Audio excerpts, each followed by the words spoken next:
Special event alert.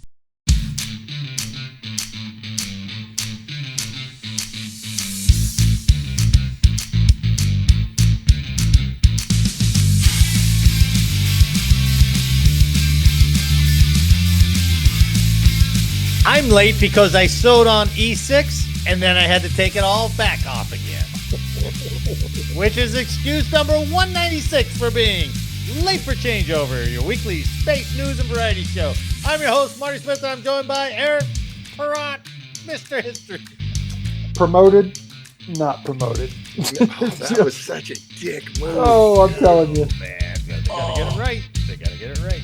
Good to be here, fellas. Good to see ya. Back from the Far East tour, our man in the closet, Jake Wall. It's good to be back, guys, man. A month in Tokyo was a good old time, but it's nice to be home. I bet.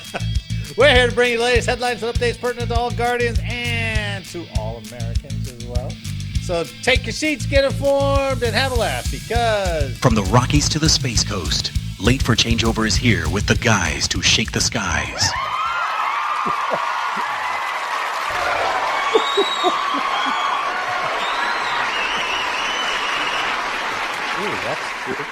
That's a second. We're very inclusive now, huh? We're like all other people and the guys that shake the skies. The guys that shake the skies. To all the no lesser branches, huh? 6 years security forces personnel who are commenting on our posts that we don't know what the fuck we're talking about.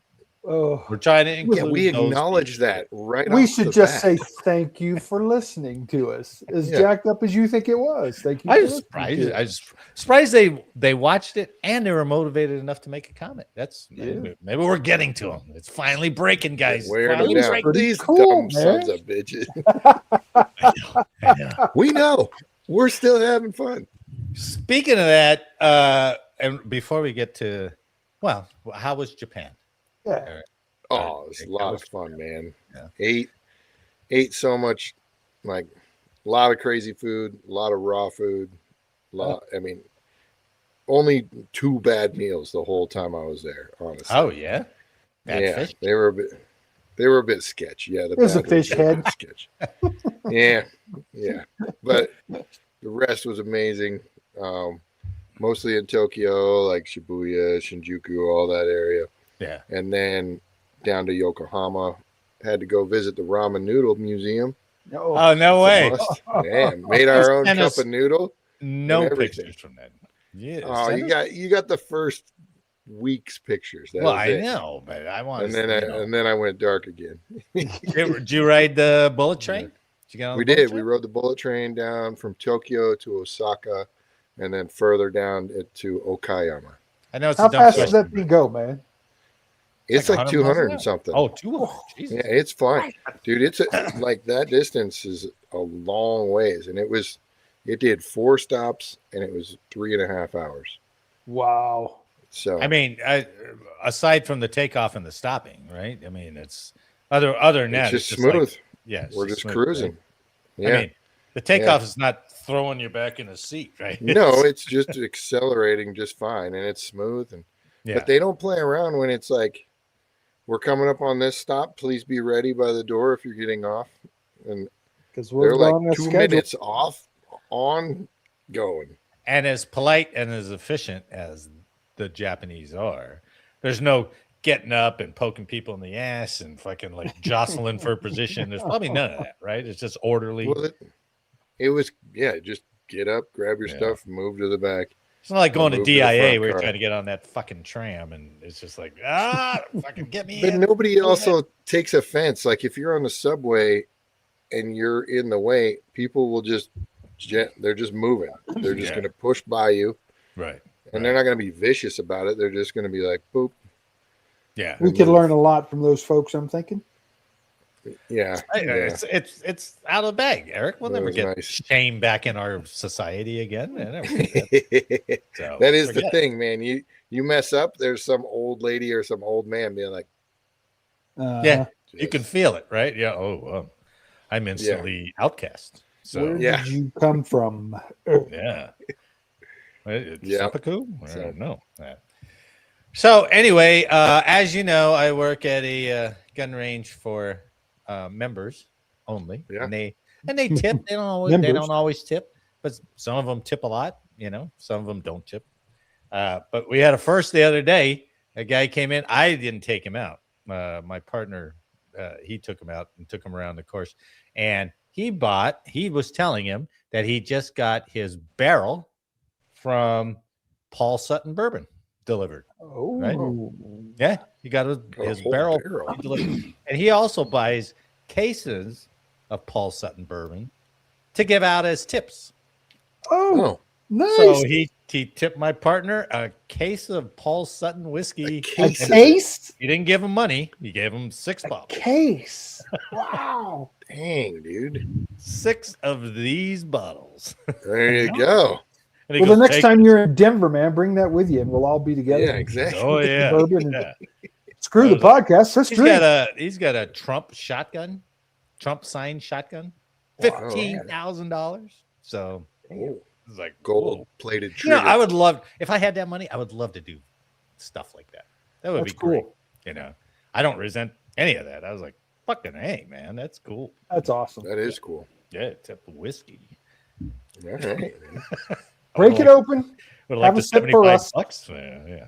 Oh yeah, it's smooth. It's very smooth. Is it good? Yeah, it's really good. Even I could drink it, so it's good. Whoa. And I'm not a big whiskey drinker. Yeah, I still got a little bit left of what you gave me, Jake. So nice. Been a year or so or whatever. Yeah, exactly. So anyway, we missed you. So the dynamic of 3 is back. And off we go. R.I.P. to Lindsey Graham. I only mentioned him because I didn't know his military background. 33 years, Air Force colonel. Yeah, I think it was JAG or whatever it was. I don't mean to say it that way. Just JAG. It was JAG. He got a Bronze Star. The JAG off. So, but I didn't know he was in the military. So, R.I.P. People kicking the butt lately, man. The guy from Jurassic Park, Sam Neill, he passed away. Oh, yeah, that's right. Yeah. No military connection. I don't believe so. We don't mention that, Eric. Sorry. I see the standards are slacking quite a bit. Well, it's Eric. He gives me a little room. Hey, I got a history. Is it American history? No. Yeah. It happened in the past. That's called history. Those were the early days. We used to start the show with history, remember? And then we kicked you all the way down to the bottom of the show. And now he's like, we're going to have to take your name away from you. You're not Mr. History anymore. I forgot to say Mr. History. So. You're not didn't Mr. get it History today. anymore. Yeah, well. I'm just one of the gang. Yeah. You need anyway, I heard go to the closet. All right, you need to find your own niche. I got you. I heard you guys got a new fire out there. You guys got another fire out there? Shit, man. A new one up by always. I heard it's up by Steamboat or something like that. They're burning the place down, man. God bless. What the fuck is going on? They've got a lot of people setting these things too. Yeah. That's the problem. We were so is that true or are you kidding around? Yeah. No, really? The one of the ones down south was human fire, and then what's the Uri one? Is that the one that? One of them was lightning for sure, but then a couple of them were human. So, man, fuckers. Just know Colorado's burning down. Yeah, apparently. It's fire season. What are you gonna do? Yeah. Well, and we're in the 62nd year of the drought in Colorado, so always. Water on every other month. Instead of every other day, so. Well, I'll tell you what, and I'm sure Jake can authenticate this. It's the lawns are crispy. Oh, very few agree. God, they are toast. It's crispy, man. Yeah, I'm sure they got water cops out telling you to turn their shit off. So almost as bad as our HOA. HOAs are probably still fining for the lack of lawn, though. But much like Parker did, I'm sure they're going to open 3 new car washes here coming up this year. So, oh my God, we got them everywhere. That's what I'm saying. We're in a drought, but we got enough water for car washes. We have plenty of water for car washes and data centers. And banks. And banks. You need a few more. Yeah. Yeah, got to cool them off. Well, Eric, let's start it off with a space story you may finally be able to get behind. Oh, all right. Nice. They're few and far between. Well, this one might be one of them. All right. So our first story is from Task and Purpose. Space Force officially has its own weapon for taking out satellites now. All right. Yeah, it's called a computer. No. Nice. All right. Yeah. Last month, Space Force Combat Forces Command acquired the Meadowlands. Wait, back up. The combat forces? Yes, that's a new combat. That's my right there, Eric. Thank you so much, because first of all, they call it CFC as if we didn't have the combined federal campaign in the military. Giving money. For maybe they're asking for money. The CFC is already used. Can't go there. It's got the thermometer and everything. Yeah. The Combat Forces Command. I was like, I know. That's come on, guys. You could come up with something. Space Force CFC acquired the Meadowlands, which can blast enemy satellites with electromagnetic radiation to shut them down. Developed by L3 Harris Tech, the new weapon is able to detect, deny, disrupt, and degrade adversary capabilities, according to Space Force. That's almost the 5Ds of dodgeball. Marty, detect, deny, disrupt, degrade, anyway. and dodge. There's another one called destroy too. We don't have destroy yet. All right, this is a kinder, gentler way of. When you and I were in the 380th, that was one of the D's, Marty. Destroy. We had destroy. Well, we would pick it up and then it could be destroyed. You're like, can we destroy anything? They're like, no, we don't. We just tell them everything about it that they need to go destroy. It just sounds cooler. But we're going to call you the Combat Force. Yes, you will. And you will salute smartly and get out of my office.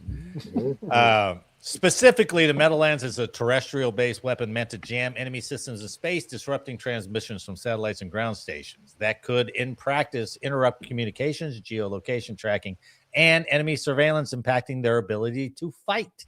So they're getting in the fight, Eric. See? It essentially allows forces inside the atmosphere to carry out combined arms operations into space. Any boots on the ground? Don't need them. On the space, you don't need them. Right? Pew, pew. It's just extra. It's artillery. Yeah. It's the far It's electronic artillery. All right. Yeah. You guys are killing me. I mean, you're gonna tell the Growler pilots that they're not doing their job because they're not dropping bombs. Yep. No. They're they're pussies. They but are they're doing close enough to jam and do their things. That's what so Space Force is doing. They're close enough to jam. This weapon is strictly non-kinetic and doesn't require developments in laser technology. The electromagnetic radiation fired by Guardians from the Meadowlands system targets enemy satellites' antenna, rendering them inoperable for as long as the U.S. military needs them to be. Have we done it yet? Have we used it? I don't know. Have we done it? Well, we can't. Is it proven? Is it proven? That's classified. You've been read out, haven't you? You're not I've been read out. I don't know anything. Space Force noted that this is a reversible capability. Guardians can unjam a satellite with no permanent damage and avoid leaving more wrecks in space. See? Less debris. We can just take it out. Don't we have this capability already? I thought we had this capability already. Are they just making it public or something now? I don't know. Have we been spilling classified for the last 5 years? I maybe. Maybe. They're like, hey, we got a lot of critics like that history guy, Eric Patriot. So let's throw some meat out on the bone. Let's tell them what we're really doing, right? And you're still not impressed. Are you kidding Well, I was me? going to show a picture of it, but it's just like a toad dish. It's just a toad. Yeah, it's just radar. an antenna. Yeah, that's it. That's it. Shoots up a signal, huh? Yeah, shoots up a signal. The new weapon will be operated by Guardians from Mission Delta 3, Space Force's main electromagnetic warfare unit based out of Peterson Space Force Base. Was that the old fourth that came down? Jake, do you think that's part of it? I don't know. The one that came up from New Mexico or whatever. Yeah, the 4th and the 76th, and those guys combined. And are they Mission Delta 3? You think? Seems maybe. Like it would be. Electromagnetic warfare alongside communications and missile warning is one of the key pillars of how Space Force has outlined its mission. The weapon itself looks like a large antenna dish set up on a mounted trailer. The new weapon has actually spent years in development, initially as the counter communications system first set up in 2004. Wow. Okay, CCS was ran by 4th and 76. Right. According to the developer, it can carry out simultaneous jamming missions targeting multiple satellites, while its size, being much smaller than previous developmental iterations, means it can be easily relocated by ground or loaded onto a cargo plane. Space Force noted that design means it can be set up safely in the rear or in forward austere environments. Austere environments, Eric. That means like combat Tampa. Patch, baby. That's what that means. That means combat patch. with tax exemption pay. Right. Come on, man. Guardians are like, yeah, baby. Are they getting hazardous pay in like Diego or something because they tried to shoot Diego? Iran that's true. Right. Yeah. So I'm wondering if they're getting hazardous pay in Diego. Oh, I'm sure it's all in the bubble. Hey, we got hazardous pay in Qatar. Yeah, well, that was close. That's like, true. That's it within Patriot range. I get it. Yeah, but how dangerous was it? Well, I don't know. The building we were in is gone. It was drone got stroked. Yeah, that's true. So anyway, here we come. Here it comes, Eric. Get on board. Space Force is coming. Yeah, pew pew pew pew. I'm such a big supporter of that combat. I know. You love the combat, the CFC. Oh, I really do. I think that's a great name for him. Forces Command, baby. Combat Forces Command. He ran all the way to his terminal to shoot that signal up there. Pew pew. Like this. All right. Let's go to some real weapons. Right. Now we're talking. Now here we go. And I got a video for you on this one. So this is from stripes.com. An armor unit adopts the Switchblade kamikaze drones. Okay. So this is out at NTC. If you're not familiar with NTC, National Training Center, they have a permanent based Op 4 that you can be assigned to, and you fight. Used to fight Russian tactics. I don't know what they're fighting now, but it's a Black Horse unit out there. They take very good. They take a lot of pride in being unbeatable. Right? Is it still Louisiana, Fort Polk? No. That's JRTC. JRTC. That's the smaller unit combined. The National Training Center is out of Fort Irwin. Okay. It's a fucking desert, boy. And you do a live fire for a week, and then you go force on force, right? And it's all miles gear mostly, right? So this guy described these kamikaze drones as like a god gun. If you ever played with miles gear and you got the god gun, you can shoot anybody, anything you want. So in the first 2 days of its battle against Fort Irwin's dedicated opposing force, Army First Lieutenant William Kaiser's launched effects platoon had already destroyed 60 enemy vehicles in 2 days. It was the first time the platoon had employed its new kamikaze drones in a major training environment, and Kaiser said it was quickly clear how useful these drones, which are Switchblade 600s, would be in combat. Kaiser said it kind of feels like a god gun, as his platoon rested between missions the third day. We're just killing people left and right, he said. That's like, all right, cool. 2nd Armored Brigade Combat Team 3rd Infantry Division, Rock of the Marne. That's the block with the blue and white stripes through it. Established Kaiser's launched effects platoon last year inside its 6th Squadron 8th Cav Regiment to experiment with kamikaze and first-person view attack drones as part of the Army's Transformation in Contact initiative. That program seeks to incorporate the latest battlefield technology and new tactics into Army brigades to prepare them to fight with an enemy similar warfighting capabilities such as China or Russia. Switchblade 600 is a GPS-guided loitering munition with an anti-armor warhead built by AeroVironment. I know it's a great weapon, dumb name. It launches from a mortar-like tube, and its blade-like wings expand in the air, inspiring its Switchblade moniker. Switchblade 600 can fly for about 45 minutes and reach about 25 miles. You know, that's pretty lethal, man. After all the stories we've done on drones, don't you guys find it funny that there have not been enough counter drone capability coming in?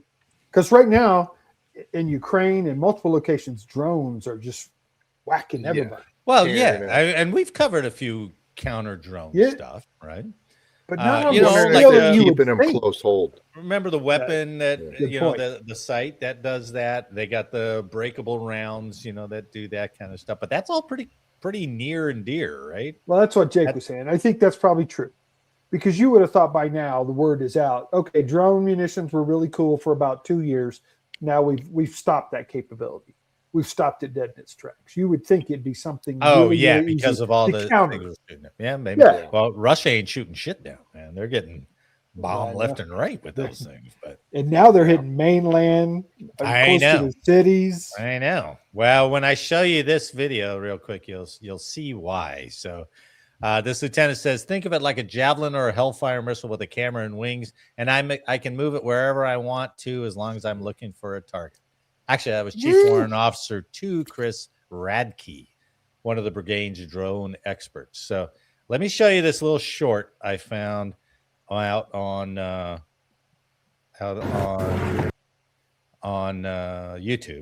All right, the interwebs. So that's the mortar thing that they shoot it out of. All right, even that's cool. And it's like 30 seconds. Oh, you're not running down the street throwing it like a kite. Those guys, all those fails where the guy's like, meow. You got the new airman, right? Those videos are faster. So check this out. Level 3, 2, 1, fire! Oh yeah. Now it doesn't show it deploy its wings, but it does show the view that the operator has. See, that's the view. It's about to go boom. It's about to go boom. Boom. That's pretty cool, right?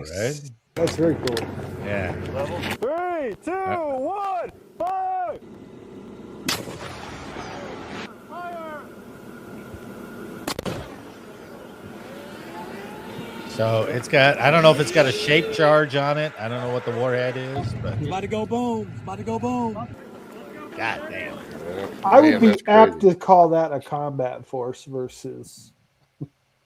No, that's artillery. That's support. That's their what they call the launched effects platoon. So I guess like you had a mortar platoon. You had artillery attached to you. You have these guys who can do the drone stuff. So it's all these attachments all in the main unit. Pretty cool. I like pretty that. Cool. So, I wonder, Eric, though, is it a matter of necessity yet? Right? Because we already knew about back in the day when we had to do the troop surge and we had to run into like IEDs were a new thing. Yeah. And shape charges were a new thing. And we were and to emphasize that point, we went in with soft-sided Humvees and shit, right? And right. Then we were like, whoops, that was not. We developed like strikers. We developed that Rhino technology where you basically just put a jammer on a boom in front of your vehicle. Yeah. We developed a ton of stuff as a matter of necessity. Yep. So I'm wondering if that's. I think this will definitely have to do it. I think the offensive part can okay, if we have offensive, great. But the defensive part, if we go in with no defense against these things, that's the soft-sided Humvee going in. It'll eat you up. Yep. Yeah. Well, that's why I was saying there's got to be a means to countering them, and we've got it. It's got to be classified for sure. But look at Israel, right? And they're like, oh, Iran just launched 1,500, and 1,400 of them were shot out of the air, So I don't know. I mean, we've got a lot of weapons. If we fight a strictly drone on drone, that could be pretty scary. But well, I mean, you look at the Ukraine battlefield. Every road that's being attacked has a freaking line of netting across the top of the They're road. throwing nets across everything. Yeah. Man. So the drone can't come down through the netting. oh yeah, And if then they're they- like the little and then they were quadcopter jamming drone, it. right? Right. Yep. Yeah, that's what I'm This talking They were one jamming stuff, This so one. they switched to fiber optic drones too. Yeah, it's like the old tow missile, which is wire guided the whole way. Yeah, there have been so many advancements in these things. It's unbelievable. Sure. But yeah, I think the defense piece, if we go in under defended, yeah, we'll get ripped up. But I remember there was when artillery was big, because I was artillery, but it was the improvements were, you know, faster time to fire, farther. But then they started coming up with counter battery radar. And that was always the tough part, is like, where did that come from so we can put fires on it? And that counter battery radar, I remember, God, that was 30 years ago. So I'm sure it's improved. But they were saying even before the round hit, they knew the location it came from. So we fired back at that target. Right. Now, drones are going to be a little bit different because they're maneuverable. Yeah. But, and that can just be a guy with a RF thing. But if you throw enough energy out there, you're going to scramble that anyway. But it would be nice to be able to track down the guys who were shooting drones, like the Iranians who are like, light one off now. Okay. And then run. Because it's going to come back at you. Right. So, but that's a good point. Yeah. I mean, offensive would be great. I'm sure there are people who want the offensive, but they were talking about how an artillery round is $3,000. This one's like $10,000 for each one of these switchblades or something like that. So, which one you're still kind of limited by how much munition you're going to have. However, they're using it to take out like command and control if we ever have a big land battle again. Yeah. I don't know. Are we Likely ever going to? Are we really ever going to have a Europe, us against the Soviets type battle anymore? So I'm not too worried about it unless he throws that little tactical nuke at him. Well, he's losing so much capability so quick. I mean, I think history has shown that the little guerrilla, disjointed little groups cause us a hell of a lot more trouble than the Iraq, Republican Guard did. For sure. I think we got that battle won. Yeah. It's all the little guys that we can't. So, all right. Speaking of those battles, let's talk about a battle of mind and physical capability for high schoolers.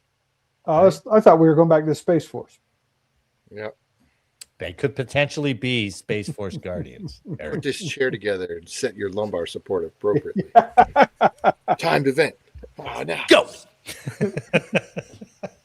Nope. Mistake. You didn't have the chair tilt locked. So. Yep, medical's failed your check ride. Ooh, lumbar supports. Which was always the fun thing to do when you had the incoming crew, was to unlock every chair. So when they'd sit there, they'd be like, That was the Space Force hijinks back then. Space Force. Yeah. All right. This is from military.com. Now, military.com every once in a while kind of writes maybe a little bit criticizing of the administration type articles, right? And they did so in this one. So I guess Trump, as a part of America 250, is proposing, or not proposing, but they're going to carry out these games called the Patriot games, right? And it's all these high schoolers competing. And I think there's just a couple from each state, but they're going to come together in August and compete and the two winners, one male, one female, will each get $125,000 scholarship. Wow. Right. But military.com's full headline is Trump's quote unquote Hunger Games style teen competition. What to know about the Patriot games. So they call it the Hunger Games. I was like, here we go. They're dying off. They're going to be killing each other. Come on. Yeah, right. They're just competing for food. That's all they're doing. The Patriot Games are a voluntary athletic competition that will bring high school students aged 14 to 17 together to compete in military-inspired challenges, traditional sports, and obstacle course events for a share of a $250,000 scholarship prize pool. One male, one female will split that prize pool. Right? That's pretty damn cool, man. Yeah, scheduled for August 9th to the 11th at Spire Academy in Geneva, Ohio. The competition is part of the broader Freedom 250 celebration marking America's 250th anniversary. Organizers said the event will test strength, endurance, agility, teamwork, and strategy through challenges inspired by football, basketball, soccer, and track, along with a military-style boot camp circuit. Coverage will stream on the ESPN app before culminating in a 1-hour primetime special on the Ocho. 1-hour primetime special August 13th on ABC. Right? Trump first announced Patriot Games in 2025, describing them as a way to celebrate athleticism, patriotism, and the next generation of Americans, while comparisons to the Hunger Games have fueled conversation online. Organizers said the competition is closer in spirit to shows like American Ninja Warrior and American Gladiators, emphasizing voluntary participation, teamwork, and athletic achievement over elimination-style drama and no death. So, yeah. It's a shame that we even had to say that. No, I said why did you have to yes. say okay. I was like, buddy. Jeez. 2 overall champions, one male, one female, will each receive a $125,000 college scholarship for a total scholarship pool of $250,000. Travel and lodging for each selected athlete, and one parent or guardian will also be covered. The events for the games have not been released to the public yet. I looked and looked and looked. I could not find any list of events for the Patriot Games. So I would have think that was really cool. And I was, in high school, I think that would have been awesome to do. Sure, yeah, that's pretty awesome. cool to bring everybody together like that to try to compete. Got my ass whooped, but it'd have been fun to try. yeah. Now, exactly. I'm not sure if they're going to do like 2 competitors per state, which is kind of like Hunger Games, right? Yeah, representing your district. Right? But it kind of sounded like there's only a certain number of competitors per each state. Yeah. What was that? Did you hear that?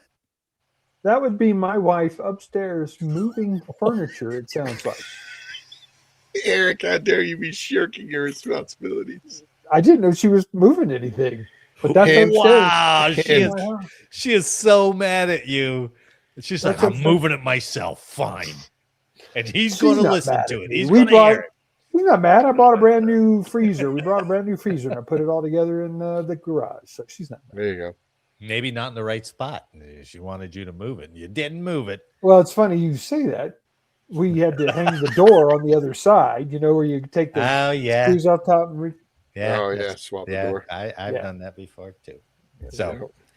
So let's see. As a recap, August 13th is the big primetime special and the finale of the Patriot Games. That's going to air on ABC.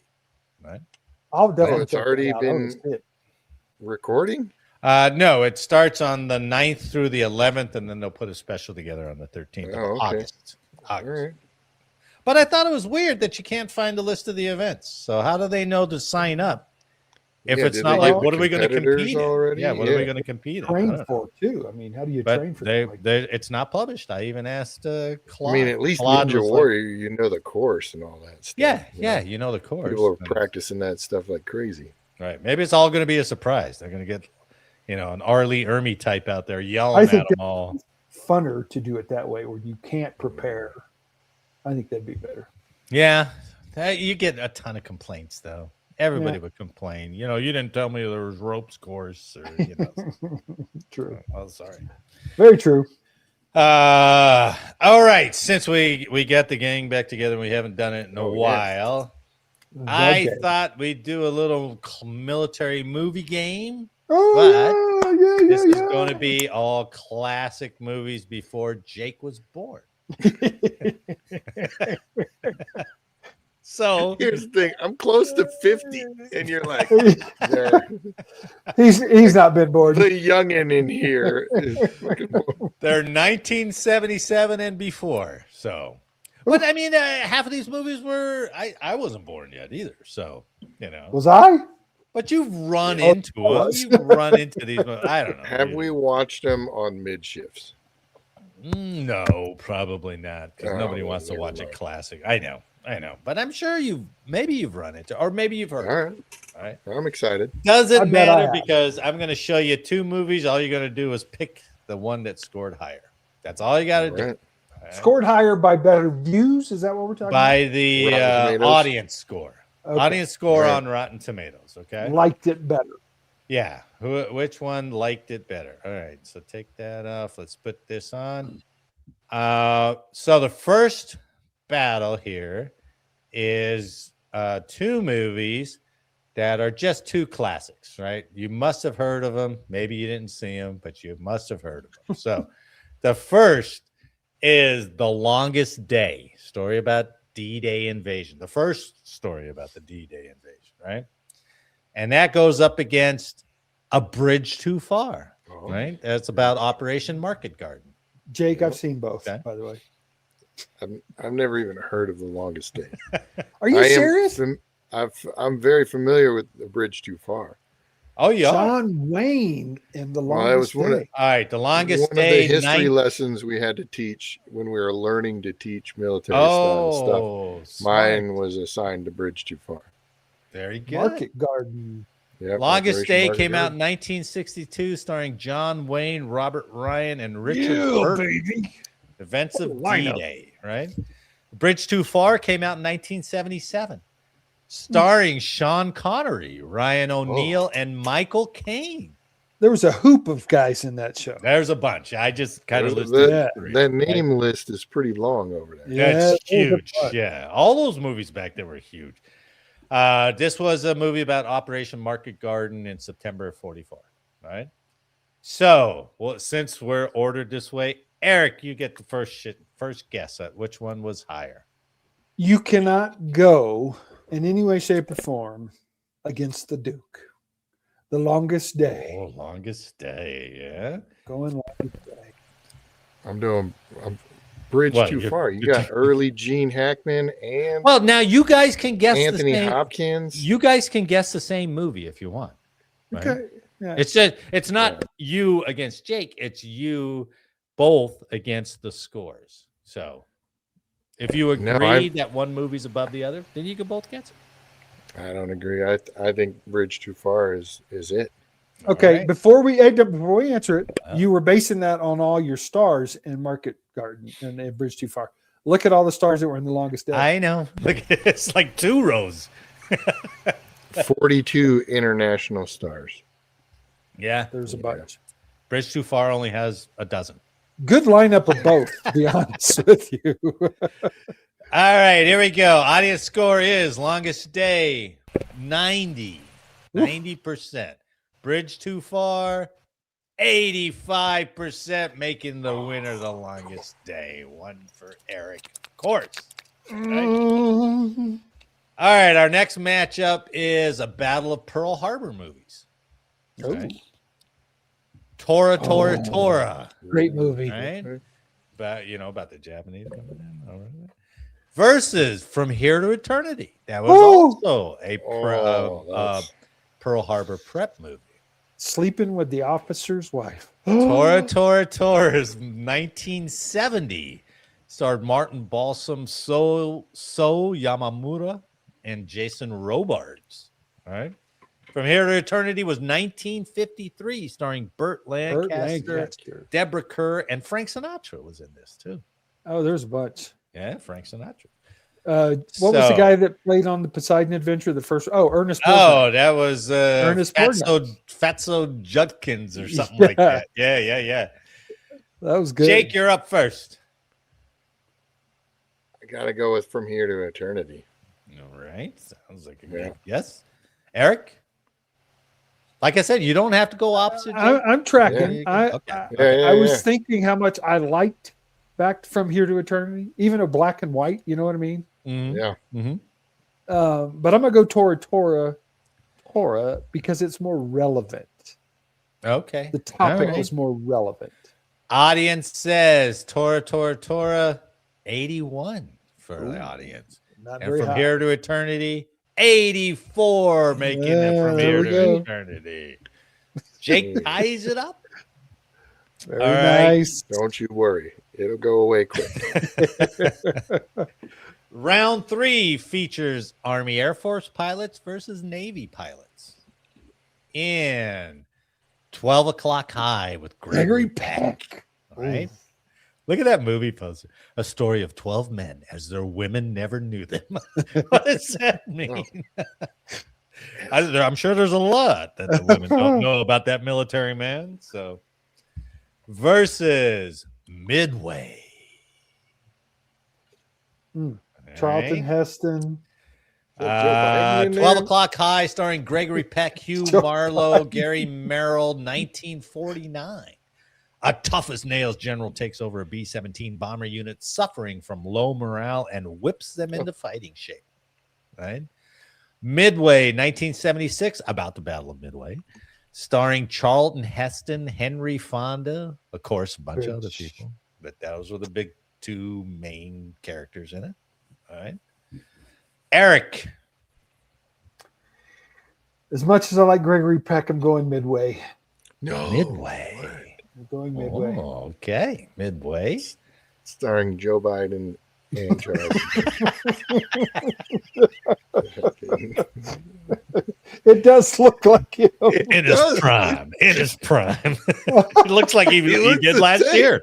That's Fonda that looks like him. Like, oh my God. Playing Chester Nimitz, man. Come on. Joe Biden in Midway. I'm going 12 O'Clock High, honestly. All right. Opposite That's again. a classic.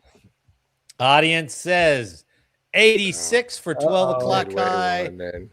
71 for Midway. Damn it. Oh, a surprise. That low, too. Right? That is really a surprise. Yeah. I was a little bit surprised at that too. But, you know, these audiences. I don't Because know. I really thought they did a great job with Midway. The first I liked one. it. Yeah, I liked it. Did you like it better than the second one? The newer one that came out? Oh, no. New one sucked. Did you really? You I thought it did sucked? not like it. No, I didn't like Okay. it. Okay, our next duel is between 2 wacky military adventure movies. I didn't know how else to describe it, but The Dirty Dozen versus Kelly's Heroes. Clint Eastwood and the boys. Dirty Dozen starring Lee Marvin, Ernest Borgnine, Charles Bronson. During World War II, a rebellious U.S. Army major is assigned a dozen convicted murderers to train and lead them into a mass assassination mission of German officers. It's a hell of a premise, right? Yeah. Kelly's Heroes, 1970, starring Clint Eastwood, Telly Savalas, Don Rickles. I think Telly Savalas was in Dirty Dozen, too. He was in Dirty Dozen. A group of U.S. soldiers sneaks across enemy lines in World War II France to get their hands on a secret stash of Nazi treasure. Ooh. All right. Jake, you're up. Going Dirty Dozen. Dirty Dozen. That's a solid guess, I think. Eric's like, dang it. Either one of them is a solid guess, really. Well, I just think Dirty Dozen was more popular than Kelly's Heroes. So I'm going to go with him. I'm going Dirty Dozen as well. Dirty Dozen. Here we The go. audience says 90 for the Dirty Dozen. And for Kelly's Heroes, getting over 90. 88. You both score. 90 for the Dirty Dozen. Good move. Good call. Was that Dirty nice. Dozen had Jim Brown in it, where he had It the little run, he had to drop hand grenades. Drop hand grenades? Yeah. They're like, Yeah. we got to get this football star to run and do something. So. But they're both a good time. I mean, I wish we could, if I knew how to edit it so we could post it, that would be a blast to do a movie watch with that. Maybe we'll figure it out somehow. All right, for this next one, 2 more. This next one, 2 POW movies fight it out. All right. The Great Escape. The Bridge on the River Kwai. Oh, Okay. yeah. With the knew it was famous coming. whistling sound. And The Great Escape. I knew that was going to be there. Come on. The Bridge on the River Kwai, 1957. I didn't put who was starring. William Holden, Alec Guinness, Obi-Wan, and Jack Hawkins. POWs in Burma are forced to build a bridge to aid the war effort for their Japanese captors. The Great Escape was 1963, starring Steve McQueen, James Garner, and Richard Attenborough. There was a bunch. And 15 others. So, yeah. Allied officers in a German POW camp during World War II make a daring plan for a mass escape. 3 tunnels, baby. Tom, Dick, and Harry. Harry's open. We'll go to Harry. Move to Tom. All right, Eric, you're up. This is the Great Escape all the way, man. All the way. Great Escape for Eric. What do you think, I gotta Jake? agree with him, honestly. Between those two, I gotta go Great Bridge Escape, on the River man. Kwai had that. Yeah. And Right? That's and all I that remember Disney about the movie. made it more memorable than anything else. Well, yeah, true. That was Steve McQueen on a motorcycle getting tangled up in the That's bob it, wire. man. You're I jumping know, the fence. right, and, right. oh. All right, let's see what the audience said. Bridge on the River Kwai, 93. Oh. The Great Escape, 95. there we Making the go. Great Escape the winner. You There both we chose go. correctly. You guys There are we well go. done. Yeah, I think you're all tied up after this. Yeah. Very good. One Very point. good. Yeah, The you're all last tied one. up. The All last right, hurrah. tiebreaker. 2 John Wayne movies. Winner goes to Japan to for a close month. this out. Okay. Green Beret. Tell Hero we're coming to visit. Flying Leathernecks.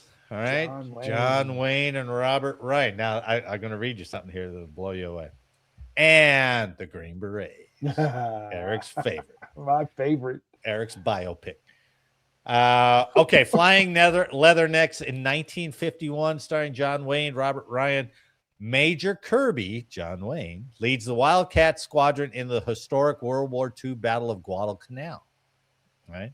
The Green Berets, 1968, starring John Wayne, David Jansen. Yeah. Colonel Mike Kirby, John How about Wayne, that? picks 2 teams of crack Green Berets for a mission in South Vietnam. Was that coincidence? Did he choose Kirby for both of those movies? I think he just couldn't remember any more of his acting 17 names. years So they're just apart. like, fuck it, name him Hey, Kirby. what was your name? It's like, it was Kirby last time. I'll be Kirby again.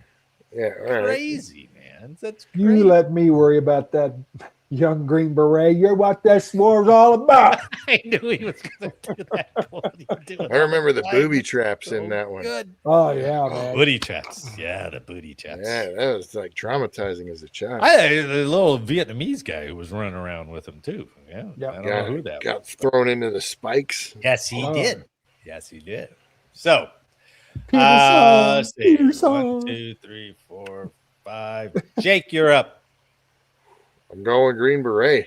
Green Beret. Mostly because I've never even heard of Flying Leathernecks.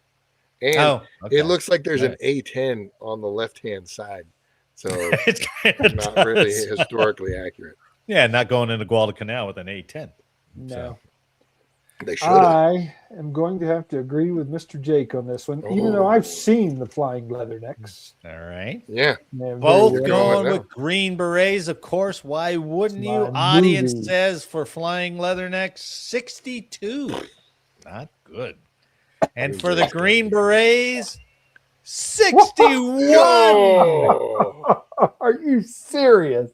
I did 61? read online that they consider the Green Berets one of the worst military movies ever made. Well, I still like it, by God. I still like it. It's not to besmirch you, Eric. You know, the one part I liked about that was where they were actually, grabbing the prisoner with the catch arm on the C-130, yanked him off the ground. You know what I'm talking about? Where that Yeah. frickin' C-130 flies through the rope with the balloon, yanks his ass off. That was I- a James Bond don't did it. know. hell of a Yeah. ride. Yeah. But that was our No, by military 1 point. movie quiz. Classic military movie Tied quiz. up. So, tied up. Big tie. We don't usually do that, but Look at Good job, that. Jake. good. That was good job. Man. I like how you both chose the same together. I like that instead of like always head to head. Because Jake, in the past, you'll go opposite just to be. Oh, I'll go opposite. Yeah, a lot. Yeah. Yeah, but see, we have the same haircut, so you really can't do that often. It's fun. You guys were simpatico on that stuff, though. So that was good, man. That was well done. We haven't done that in a while, so I'll come up with some more if we can. We should. I mean, we should have an episode where we watch one of those old ones and see if I can chop. I bet we could chop it up and put it out there. That would be a blast. That would be. You fun. could just have the camera on us if we get together, and while we watch one, we're like, come on. Be mic'd up. We're like, what the hell is this? Maybe I like I said, I'm coming back to Colorado last week of September. Maybe we can do it during that episode. I'll cut it up so it only comes out to like 45 minutes and we'll watch it. Director's commentary or something. Yeah, absolutely. That'll be. I got to tell you, Jake, being in the same room when we did it was a lot of damn fun. Because you can see, you're fun, just right dude. there. Yeah, it was a lot of fun, man. I don't think we've ever done it with all three of us, so that would be fun. No. We tried to do that VFW interview, and then the mics wouldn't work again. And then we tried to get it right before, and the mics wouldn't work. So, well, we were going to do it at a brewery in Hammock Bay, and it was so loud. It was loud, and everybody would be like, "What are these dorks doing?" Dorks. So. We met some Navy dude. We should have interviewed him. Oh, because we were talking about shotguns, man. Or we were talking about shooting. Yeah, he went way off on the shooting. So yeah. Well, good to be back. That was fun. Thank you, gentlemen. All right. Yeah. Thank you, Jake. Good time. Let's go ahead and end. And on behalf of Mr. History and the Man in the Closet, I'd like to thank you for listening today. Please like, share, subscribe, and comment about how many things we screwed up or I screwed up. Service revolver. And make sure next week that you are not... Jake for Changeover. Gentlemen, it's good to see you. I'm glad the gang's all back. And to everyone listening and watching, thanks for watching and listening. We'll see you next week. Let her home. yeah, man, it's good to be back. Good to see you guys.